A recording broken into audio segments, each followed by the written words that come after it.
ఎవరి మాటలు పట్టించుకోకండి. నీ కళ్ళల్లో ఆనందాన్ని నేను చూడాలి. ఘట్టమనేని మహేంద్రబాబు చేసిన సిగ్గుమాలిన పని ఫలితం నీ కూతురు పార్వతి సిగ్గుపడుతూ పెళ్లిపీటల మీద కూర్చోవలసి వచ్చిందని జనం చెప్పుకున్నా పర్వాలేదు. నీ ఆశయం నెరవేర్చాలన్న సంతోషం ముందు పోయిన మా మర్యాద మొహమాట పడుతోంది. ఇంతకు మించి నేనేం చెప్పలేను. మీరా మాట అంటే చాలమ్మగారు. నా బిడ్డకి ఇప్పుడే పెళ్లి చేసి అత్తారింటికి పంపించినంత సంతోషంగా ఉంది.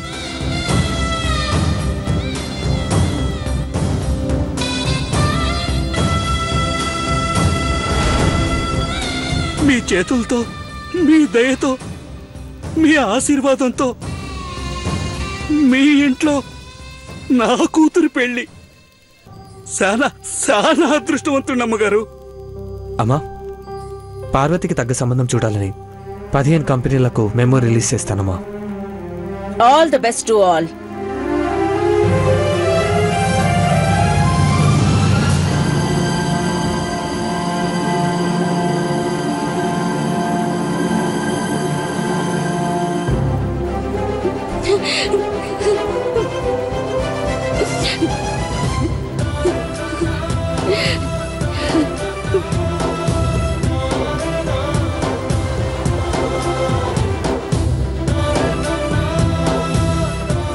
పార్వతి,